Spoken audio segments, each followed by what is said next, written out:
The Idaho 4 case just keeps exploding. There's just so much going on, despite the gag order and despite all the documents being sealed.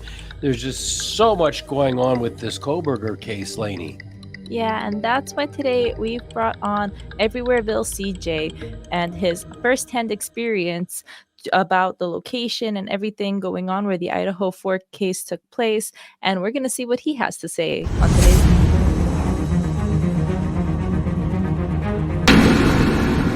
A lot of questions have been raised, and a lot of things sound weird, secret rooms, cameras. So, we're going to dive into a bit of that today. And we also have our wonderful guest, EvilleCJ, today joining us. I'm Lainey Law. I'm attorney Andrew Myers. And CJ, thank you so much for joining us today. How have you been?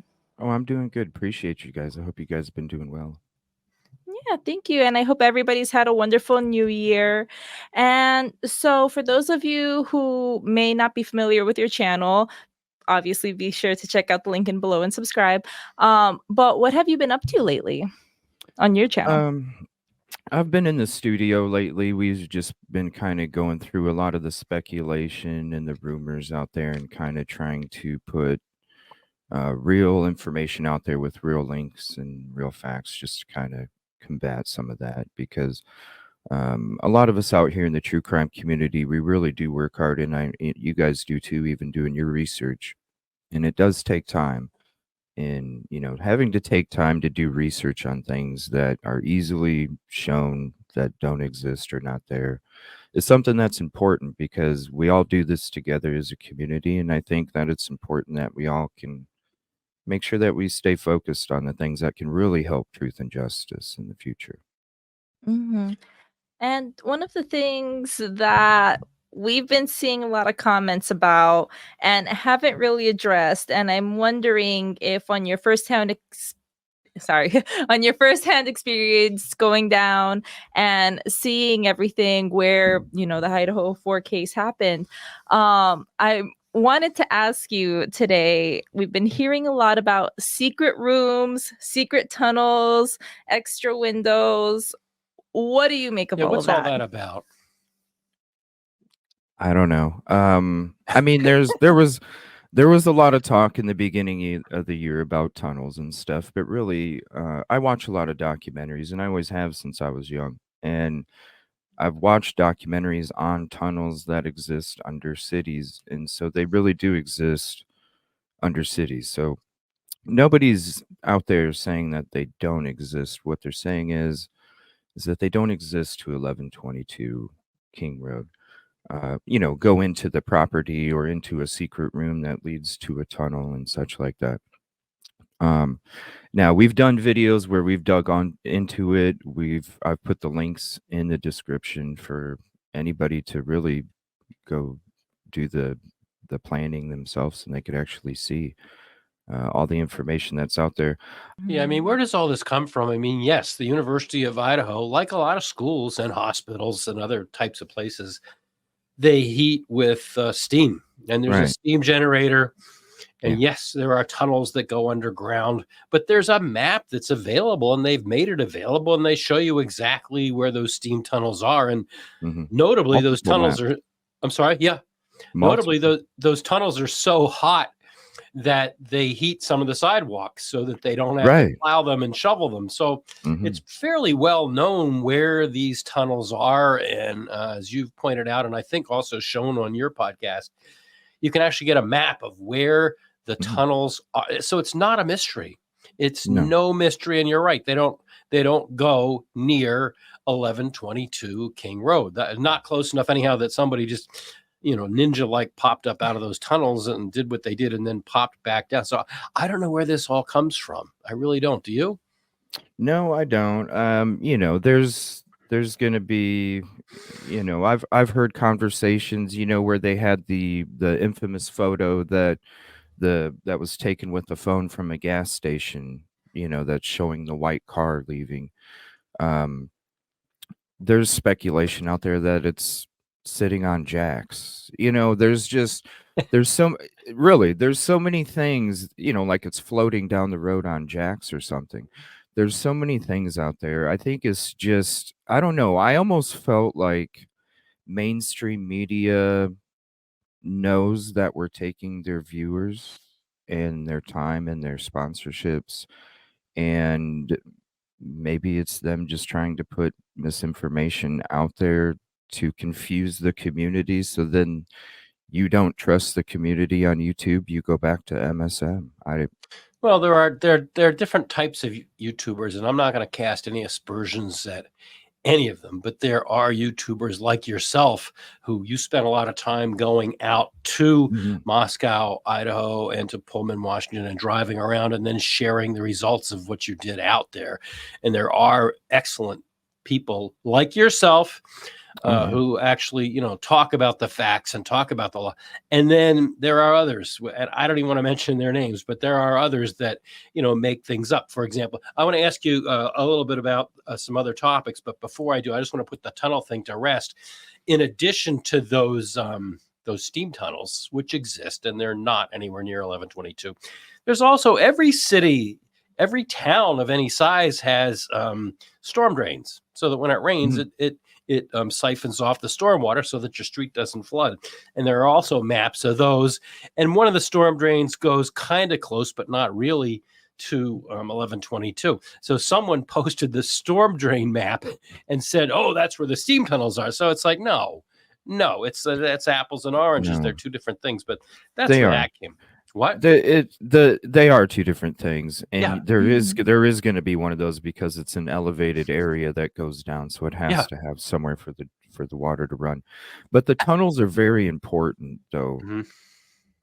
I do Because wonder how much of it has come from, I don't know, CJ, if you've seen, I know Andrew probably hasn't seen this, but a TikTok trend of people like lifting up grates and going in and finding these huge abandoned places. And I think people are now under the impression that these things exist more, where you go under a grate and you walk down and find this abandoned parking lot and this lit up, no, this dilapidated building in no, cities and stuff like that. I wonder if that's a lot of what people are getting into their heads.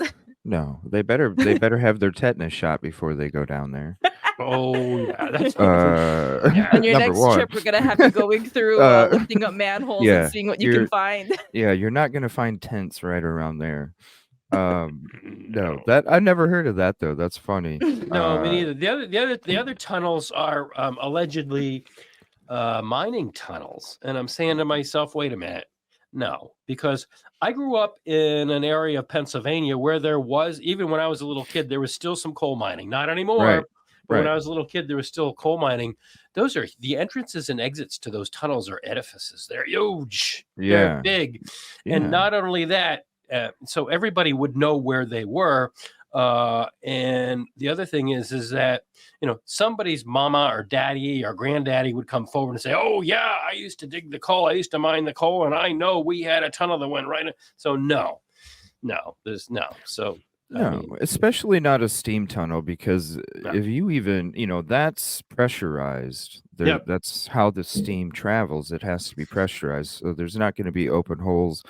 And it's very important for Moscow to have those steam tunnels because it saves them money. Like you said, it heats up the sidewalks and the underneath for the university so they don't have to pay for removal, especially with how much it snows up there. But also, they don't have a water source there in Moscow. So that is one of their water sources. And if you interrupt that in any way, or you keep having arms that extend more than it should, that before they even did the renovation for what 1122 looked like before it was demoed, they weren't even wanting to approve the renovation because they didn't want to have to figure out another way to to to transfer the water. Like, that was their main purpose was water. Number 2 was parking. It was very weird, but it's very important to them. Let me ask you. I was watching you the other day, and you were watching all of the footage in the area, and you looked down and you Yeah. found, if I was paying attention correctly, you found some new buildings that had cameras that would have looked into the building. What's going on with that? What's going on with the new discovery of new cameras that would have seen 1122? Oh, that was well, when I did my footage, I did actually a 6-hour stream, I think it was a couple days ago, where I just went through a bunch of it, because there's a lot of footage out there that'll have dashes in the middle, and it has snow, or it's at different points, but this footage was exactly from a year to the date of when the crime took place, and I thought it was important because you're gonna get the exact foliage, the exact daylight time when it comes to when the sun sets, how dark it really gets. It is different from week to week, especially when you're talking in the wintertime. And I wanted to make sure to finally, because I always thought, you always heard Steve G talk about how they saw the girls getting dropped off. The family was saying that, how they saw the girls getting dropped off, and all this other stuff. And so we've seen these cameras from 1112 where it pointed to King and Queen Road intersection, and we've it has the porch rail, and the ring cam there. But we always thought, well, what camera would have shown the girls getting dropped off? Well, when I finally went there, because I had looked through footage from photos from 2021, I couldn't find a camera on 712, which is the apartment across from 1112, but it's 712 Queen Road is the address. Then I looked through footage from mainstream media when the crime took place. I could never find any cameras. Google guy. And then I went there myself, and there was no cameras over there. So then when I came back, I started to kind of like, when they had that demo statement, when they found out about the demo, which is around the same time when I was there, that's when he said that there was also other cameras that pointed towards the house. So then I've always wondered if 1126, because one of their front doors really is straight to the sliding glass door of 1122, and I always did wonder. But the Really, process of elimination, it looks right into that slider on the second floor. straight ahead. Really? Isn't It's that a little it bit creepy? Is that a bit well, creepy? I mean, I don't know. I mean, they're a bunch of college kids, staying there. The creepy part was the back lot. Uh, What do you mean? Well, because ever since the case came out, before even Kohberger was arrested, you look at the layout of the property, right? And the 2 floors were the floors that the activity took place. So you look at where the 2 floors are compared to the foliage and everything like that. So I always thought that somebody was around that back tree area, around the back lot, and that's where they would hide and probably, you know, look at everything. But when I actually went there, and I showed the footage as well on that video, when I went there during the day and at night. I was there for a week. I got a bunch of footage, and the first day that I pulled up there, I pulled up into the back and it was daylight, and I was like, "Whoa." Like where I parked, where this blue car is, if you look up 1112 on Google Maps, and you'll see a blue car in the parking lot in the back. That's where I parked every single time. And when I sat there, I was like, "Holy crap, you can see the sliding glass doors, you can see the Wow. windows, and you got cover from the brush." And what So street is then that now? Is that Taylor? No. What No, street is if that? this is the parking lot right behind 1112. So if you're driving up Queen Road, and you're turning the corner Oh, I where don't know. Queen Road, so if you're driving, so like you're on the Queen Road, and to the right is the house where you see the cars parked, and you see the cars parked. So then you turn right before you get to those apartment buildings, Queen Road Apartments. You turn right, and there's a road that goes back up to a parking lot that goes to the left and to the right for Queen Road Apartments. There's a parking lot right in the back. That parking lot right in the back is covered by trees, and behind the parking lot, it goes up. It's a hill that keeps Right. going up. Right. So it has complete cover going all the way around, and nobody thinks anything different if you live there, because that's where you park to go home to your apartment at Queen Road. So then when I went back at night, because I wanted to make sure that I got day footage and night footage, when I went back at night, that's what really alarmed me. And you can see that in the video. You see me pull up in the back, and then you see how dark it is. There is no illumination Mhm. of any lights in the parking lot to shine down on you. Um, 1126 camera, it's yeah, you can see the sliding glass doors, the backyard, you could see everything, but it's at a 70-foot distance. When you're parking in that parking lot back there and you have the cover of the foliage, and there's no illumination on you, it's creepy because you're literally like 10 feet away from everything right there. So that camera had a direct view into the back and into the notorious slider on the second floor. In Do my we opinion, Okay, well, do we know, if law enforcement has footage from that camera? Do we know that, or are we there's nothing that's been confirmed because of the gag order, the only Mhm. thing that's been confirmed is the audio from 1112 that was Right. used in the PCA. What I'm saying is in my opinion, if you take apart everything that's stated about other footage or footage itself from the families, and the Goncalves families really have been doing they're the ones that gave Ellie the video of the grub truck. They were the ones that were working with the private driver Mhm. when it came to information. So they know a lot. And when he made the statement, and this is just my opinion, when he made the statement, if you go look at the statement that the family came out with about the demo, and Mhm. you look at the part about the other footage, it says there are vantage points of other cameras. This is after he says that there's a camera that records the car coming in, leaving, and doing a turnaround, which is 1112, because Right. that's Mhm. where the turnaround happened. Question mark. Next sentence.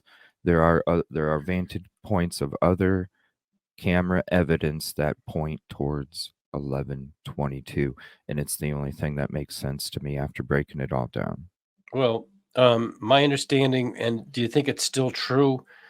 I don't know, we're speculating here, but Mrs. Gonzalez, is satisfied that law enforcement has their man. Steve, my understanding, I've never talked to the man. He seems like a nice guy. He's been through a hell of a lot. My understanding is he thinks there was more than one person. I don't, is that still true or not? All we can do is go off of the interviews that they have on the specials. And if you look at, if you watch the last couple specials, Mhm. CBS or whatever it may be, even if it's Dateline, uh, they they're the family that's most vocal about Mhm. stuff. Sure. The mom does discuss some of the parts about the autopsy, describes it. And yeah, there you can tell that they're they you can tell that they do have a little bit of a difference, Yeah. of guilt or percentage of guilt, I would say. Yeah, Yeah. unlike Ethan Chapin's parents, who I've seen interviewed on some of those shows you've talking about, they seem to be pretty much a unified front, the two of them. But so I get back to my question with Mr. and Mrs. Gonsalves. Do you think that he still thinks that maybe there might possibly be a second actor or more than one actor if it's not Brian? Well, I think he's like I'm this is just my opinion. I don't think that Christy maybe is the hard sleuther that Steve and Olivia have been. I think she likes to just kind of remain and and and just help out energy wise. It seems like when you look at what Steve says, he's kind of looking at it like we do. You're trying to explore all thoughts, theories, and opinions in a respectful way because you just want the truth, you know. And I think that's where he's coming from. Let me ask you. I'm going to put you on the spot, and you don't have to answer. No, that's fine. Do you have a theory of the case after going out there and driving around and actually being at the site? And I know I asked you last time, what was it Yeah. like being at the site? Do you have a theory of the case of what happened or not? Yeah, I made a video a few weeks ago. It's the incel theory at Queen Road Apartments. When I went back in that parking lot and I sat there and I got out and I took footage as well because I wanted to see like, okay, this is where the person would be. That's one of the things I do when I go out to these places and I get my footage is I try and put myself to where these potential situations, right? Delphi, I sat on the bench and look towards the bridge and the entrance where the girls came in. Mm-hmm. Different things like that. I try and put myself in those situations so I can try and Mm-hmm. visualize. And when I'm sitting there, I'm like, whoa, this is what I see in my car. If I'm living at this apartment, nobody's going to think twice of me sitting in my car watching these girls. And No. then if I get out and I just literally walk 3 steps to the left, I have a complete open view of both sliding glass doors. I can still see the windows to the right, and I'm just steps away from walking in if I want to. It's you don't realize how close and cramped everything is until you're there personally, and then it just opens up. I never thought Incel. I never even thought Queen Road Apartments, but once I was there and I was in that parking lot, I totally could see somebody that, just started school, was coming from COVID isolation, then they're coming here. They're still messed up from the isolation. I was myself personally. That's why I started a YouTube show. I was messed up. Who knows? They could have been messed up from the isolation. They come home to the apartment. They just park normal because that's where they live. And then it just naturally becomes some kind of sick obsession from them and eventually turns into a tragic night because maybe that one night they saw nothing was going on at the house, saw Kaylee came back and went back into their That apartment. is an interesting point that you bring. It actually reminds me of my own personal experience. Unfortunately, I lived in an apartment where it had like a shared parking lot, and there was always this one truck that parked outside my window that really creeped me out because they had a view. Like, I would try to record videos and I would have to like shut the blinds because it was so eerie. Mm. In that apartment, it got to the point where we had stepped out, we got broken into. They broke into our apartment. Then on another occasion, I went to the laundry room. In the time that I was going to the laundry room, my partner in the house, in a room, this person knew that I was doing laundry, came in, grabbed my phone and grabbed my wallet and left Oh my God. while there was someone in the house. So it's like the idea of someone, sitting at the window watching. I have firsthand experience, unfortunately. Everybody watching this, maybe think about getting better curtains that people can't see in, Wow. because while the cops did not help me at all and were completely useless in this scenario. Sorry if you're a cop watching this. Facts are facts. Yeah, it's just like you never know who's really, when you have a situation where there's like a shared parking lot that has easy access to the house, you never really know who's going to be there and who's going to be watching and learning your daily habits enough to the point where they feel confident enough to walk into your house while someone else is there. That's crazy. Yeah, Crazy. it's like a That is crazy. one-sided obsession. And, Yeah, like they with stole a that ton of situation. my stuff. They didn't care even that much for my partner's stuff. They like took, like, I had like a stuffed piggy bank that they even took. It was Oh my God. there was underwear Wow. found in the bush outside the house. It wasn't my underwear. Oh my Wow. God, that's crazy. That is crazy. Yeah. Imagine a tree, in between that person and you. You might not ever noticed, and Mhm. that's when you're sitting back there, there's brushes right in the back, and I don't think they would have even seen anybody watching them put on their makeup or hanging out with their friends or anything. It's very Yeah. creepy. All right, I defer to your greater knowledge of that area, and you've been there, and you've experienced what the lay of the land is, and so I respect that. At the same, and I know all about the incel thing. I was just going over the for another episode. I was just going over the inventory lists, and I saw the book with page 118, I think it was, underlined. So yes, that's a theory, but and it's only my opinion and my speculation. I just have a hard time with one person going in there in the limited period of time that the PCA says they did and unaliving 4 people. I have a hard time with that. Don't you? I mean, yeah, I do. I always felt like they were done at different times, I, my opinion. It's a tough pill to swallow. It's a tough thing to buy. And in another episode, I'm going to talk more about how I do think that there's a lot more evidence that we don't know about now. But all right. I don't know. I kind of think with this incel theory, though, that I was talking about the last couple weeks, though, I kind of feel like, because once I was there and I saw, like, you could see how, like, maybe somebody wasn't even meaning to, and they just saw the fun and everything, and it just became such an obsession. And I almost wonder, maybe it with when you take that kind of rage, because I don't see that kind of rage from BK. It would take a lot of rage and a lot of passion and jealousy to commit that crime, that brutality with that many people.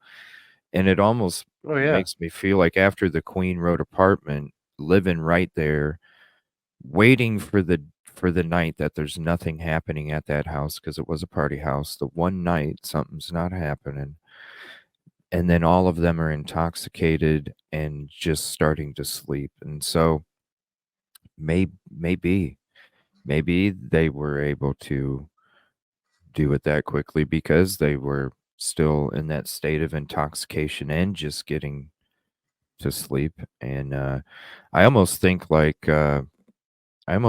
maybe Ethan was asleep when the other three had already taken place still. Well, there's that theory. Yeah. Otherwise, how would someone be able to do what they did allegedly to him? Because he's a young, strapping guy in really good physical shape. He was very active, and unless he was asleep, how could anyone have done what they did to him? Or the stain, where the stain's coming out. Yeah.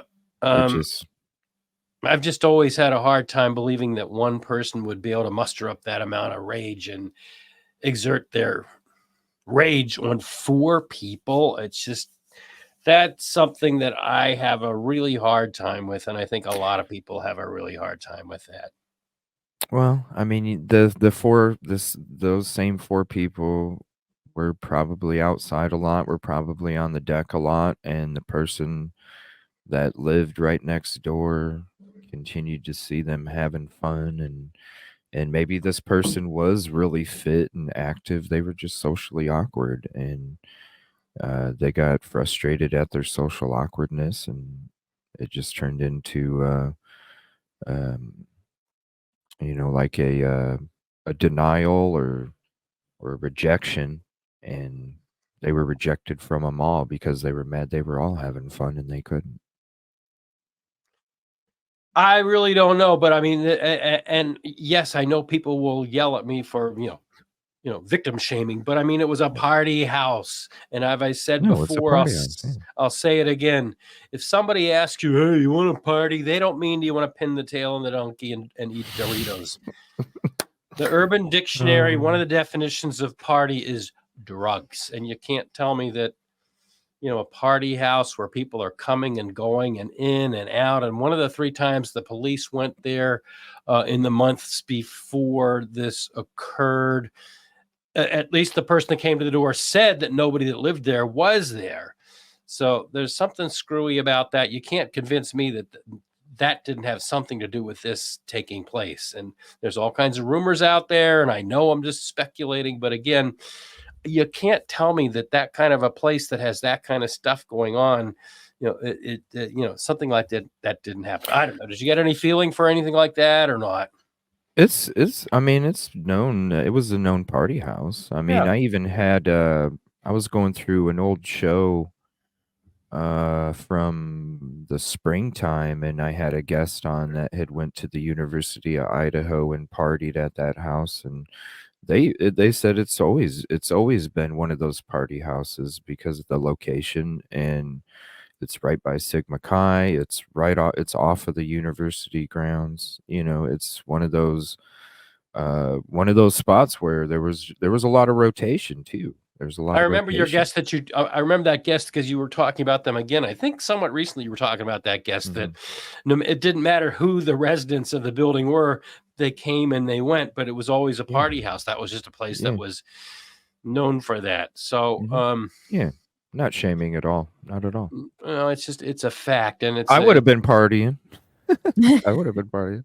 Well, part of the story is that the girls wanted to get rid of that. They wanted that to stop, and maybe that's where the rage came from, and maybe that has something to do with it. I just, it's just a tough thing for me to swallow that it doesn't have anything to do with that, and that one person. I mean, Bryan Kohberger, I don't know him. I'm not a psychologist, and I don't think the psychologists who I've heard talking about it, I really don't think they have a handle on the guy, but I can't see a guy like him raising to the level of whatever he raised to. Now, they're saying, oh, we're going to have a trial, or at least the prosecution is put in for a trial in June. Do you think that's going to happen? I don't think so. No, me neither. Yeah. Yeah, long shot. No. They're still waiting for the IGG. Yeah. Yeah, that was submitted on December 1st for an in-camera review, and the judge has never ruled on it. And I did check the docket just before we started here, and there's nothing on the docket. Well, January 26th, we got a couple court hearings. One's sealed and the other one's not. So yes, but that's not on these issues. Maybe. That's on two issues. The first issue is the defense motion to reconsider their motion to reverse the indictment on several grounds. And they also want permission to take an interlocutory appeal. That's the first hearing.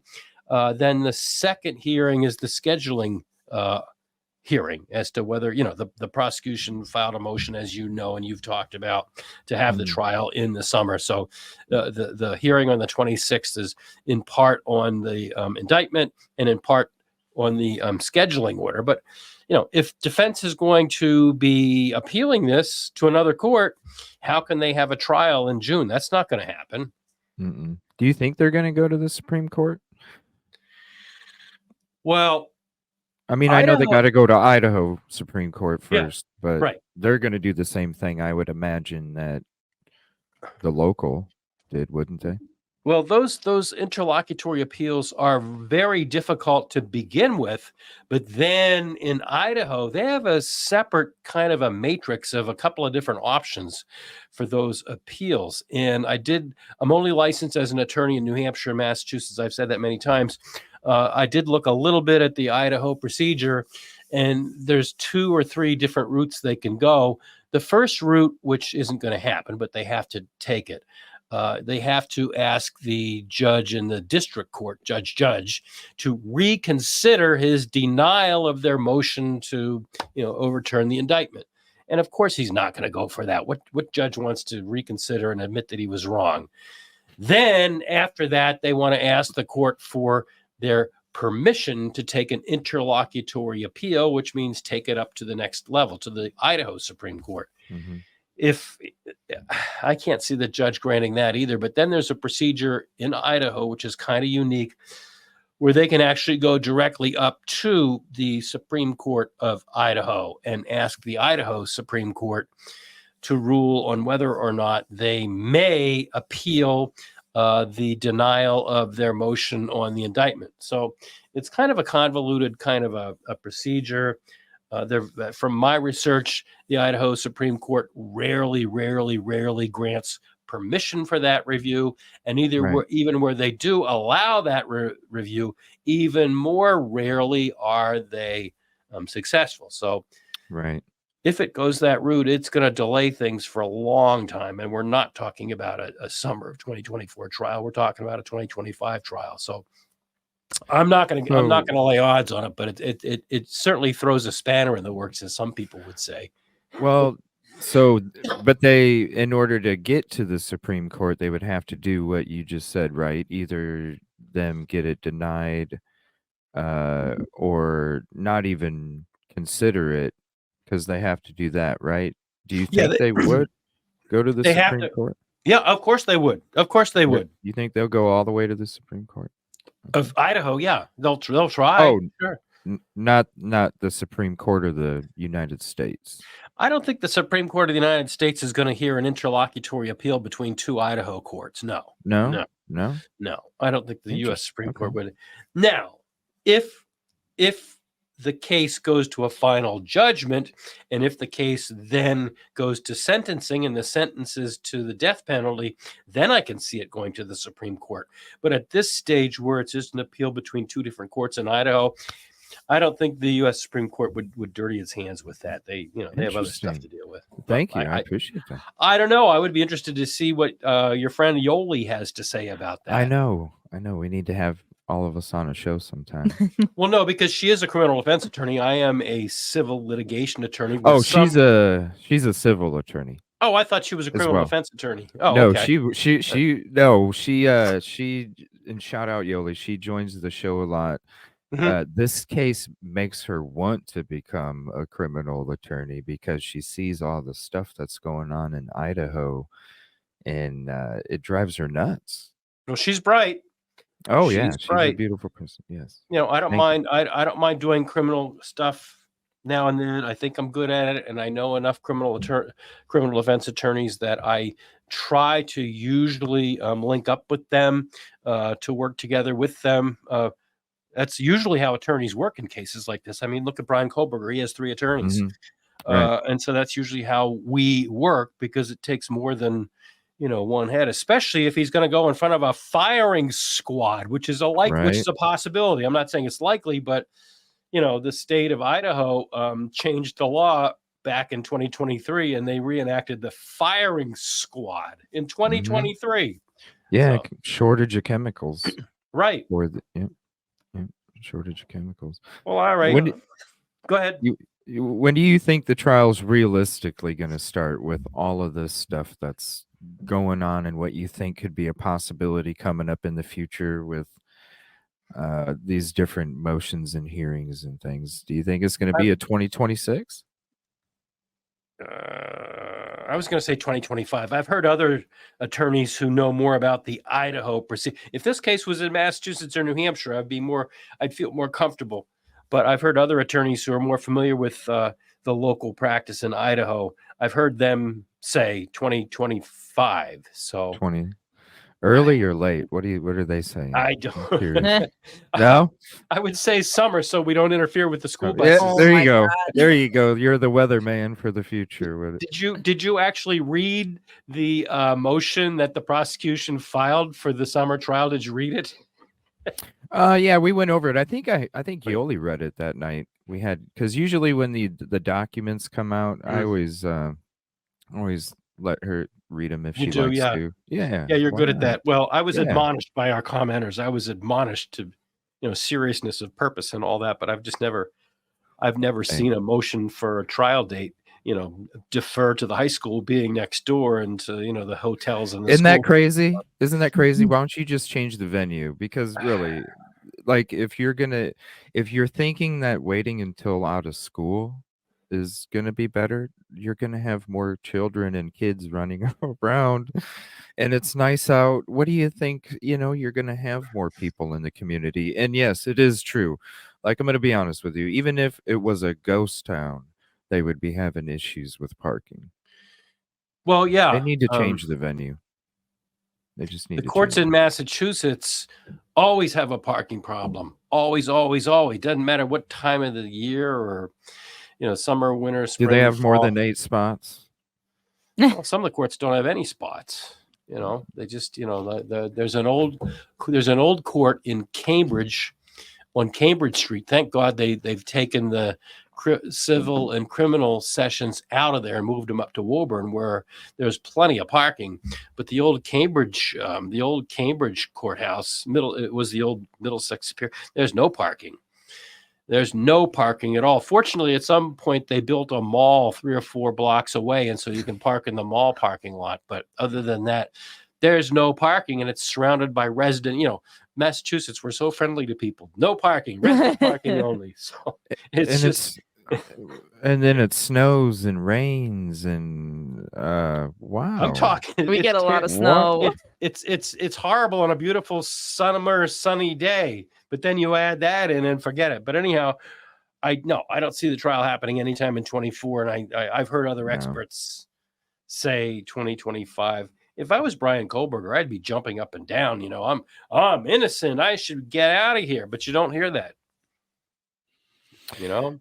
I mean, I don't know. You know, the more you say, the more they can use against you. You know, just let the facts speak for themselves, and you know, you know, Yeah, because there's talking sure as hell didn't help Alexander Murdoch, did it? no, and then the gag order too, you know, and stuff like that. I think, you know, I'm sure he wants to scream out loud. You know, I'm sure he does, but you know, this is his future, and if he really is innocent, you know, there's going to be a time where you can scream, you know, and you just hopefully the facts will speak for themselves, and the truth will set you free if it is true that you didn't do it, and then you can you know, scream to the mountains, because you'll have every reason to. Let me ask you a question. You mentioned a little while ago the Delphi case, which is Mm, I don't even want to get into it because it's a big rabbit hole and we could be here for hours. yeah. But why is it that this case we're talking about, Kohberger, has just generated so much interest? I mean, the Delphi case, I don't know. I don't sense that a lot of people are as wound up about it as I am. It's horrible what happened there. But why is it Yeah. that this Idaho 4 case has just attracted so much attention internationally? The DNA, we don't know the weapon. You know, they've never confirmed the weapon.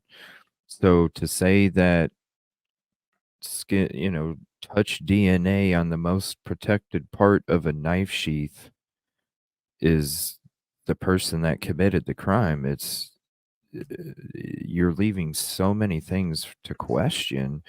And when it comes to, you know, all of the shady stuff that the more social media grows, the more it gets exposed. And you know, people are having enough. They're tired of these different communities that are just, you know, shortchanging truth and justice just to look good, or to make people think that they really solved a crime, when really, you know, they just maybe didn't have anything, and they just needed to get somebody convicted. It's just the the truth and justice that doesn't happen when it should, and when people try and think that they can get away with it by being slick and hiding things, it's a different time period, because um maybe you had some reporters that are sitting behind an anchor's desk, and they're just relying on some interns and stuff to do their dirty work. But when you have people that really do the work because they have to do the work and they care about it, they're going to be more invested. And when you're more invested, then you start to look at things with a more objective mind. And then you start to realize, what if this was me? I would hope somebody would be out there doing the same thing. Yeah, don't get me started because we've commented, especially with my unfortunately late friend Doug Cope, who was a reporter, and he and I have known each other for many, many, many years. And we remember when journalism was journalism. He, in fact, taught it at Emerson College in Boston, our joint alma Oh, mater. wow. And in the old days, there was such a thing as journalism. And in cases, I'm not going to say of this nature because I've never seen a case of this nature, but yeah, if there was a big criminal case going on, you know, the reporters would all be scurrying around behind each other's backs trying to get, you know, working really hard to get the goods. And Mhm. I've talked about this before in other episodes. I don't see that out in Moscow or Pullman. I don't see journalists working this case. I Mm-mm. see, you know, corporate media people not wanting to offend sponsors or the police because they're hoping that they'll get the next scoop phone call rather than Right, going out and gathering the news. They're sitting right. at their desks waiting for a phone call, and so they don't want to Mhm. bother the police. And so I just haven't I haven't seen journalism at work generally as it existed in the old days when Mr. Cope and I went to school together, but I haven't seen it in Moscow, Idaho, Mm-mm. or over the state line in Pullman, Washington. Mm-mm. I just haven't seen them. I was it you I was talking to? I know I've mentioned this in other episodes, but in the Murdoch case, there was a YouTuber by the name of Eric Allen. Yeah, he is awesome. He did some amazing work. He did Yes. some amazing work on his Yes. own. He was He is self-generated. awesome. He was just on his own. He was born and raised in that area. He knew how to take Yeah. a boat out and not crash it, Mhm. and he knew how to talk to people. He knew how to tell a story. He knew Yeah. how to shoot a story with video. He's amazing. And and in the end, what really struck me in the end, before all this silliness that's happening with the jury in the murder case, the attorneys on both sides, both the defense and the state of South Carolina attorneys, thanked the news media for their roles. They said, the news media has been respectful and they've been aggressive and they've really done a good job. I can't see anybody saying that about the news media out in Idaho and Washington. Mm-mm. It's pathetic. It is, because you even expect to, they're the ones that are there, you're supposed to be objective, but, who knows? Things might just go a certain way over there. And it is, with all the attention that it is getting, it's going to be the biggest case out there for a long time, I think it's going to be a especially, big case forever. yeah, especially with, you look at how big OJ's case has been with the technology, the new DNA technology, we got new DNA technology in Kohberger's case. You look at all of the different questions, you look at the, we're going into some of those and we're going through the old trial and you're seeing some of the corruptness that was taking place from just the collection of evidence, and it's the same thing here. So it's a lot of these same questions, new technology, and it's a new century. So it's definitely going to be one of those that's just going to last for forever. Yeah, they're guesstimating 6 weeks, but I'm saying I think it could go longer than that. We were talking in our previous episode about how many experts are there going to be, and I was just shaking my head saying there are going to be a lot of experts in a lot of different areas. And with that, before my throat totally gives out here today, do you have any closing thoughts for us, CJ? We'll have to do this again. We'll have to get together again, but do you have any closing thoughts for us today? No, I just want to say thank you guys for all your hard work and your hospitality and your kindness and your support, and just keep doing what you're doing. You guys are doing amazing. And we got to have you both on the show sometime when we have we'll you come over. on. Love to. Yeah. I just don't understand. I have a hard time. We've only been on for a little more than 45 minutes, and my throat is already giving out. You go for hours. I don't see how you do it. How do you do it? Coffee. It's the coffee. Oh. It coats the throat, I suppose. I don't know. All right. Hey, Lainey, any closing thoughts for us? No, I just want to say thank you so much to CJ for giving us some new perspectives and giving us your insight. And it's a pleasure having you on. Thank you, everybody, for watching. If you haven't already, not only subscribe to our channel, but subscribe to CJ's channel as well. Yeah, go check out CJ. He does an amazing job. He's been there. He shows the video, and he has a lot of really good thoughts. We probably didn't do him justice by only giving him 45 minutes. But CJ, thank you. Thanks, everyone. Have a good day.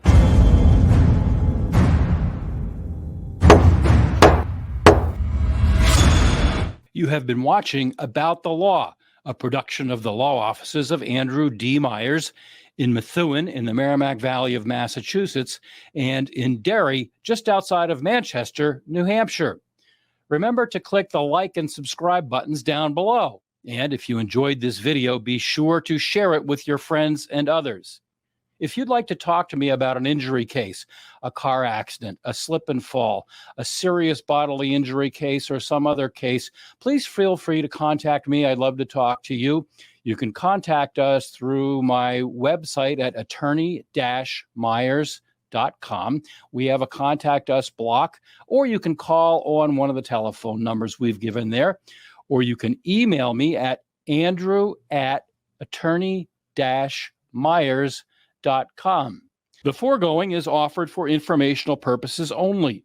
It is not intended as and does not constitute legal advice. Laws vary widely from state to state. You should rely only on the advice given to you during a personal consultation by a local attorney thoroughly familiar with state laws and the area of practice in which your concern lies. This podcast must be and hereby is labeled advertisement in some jurisdictions.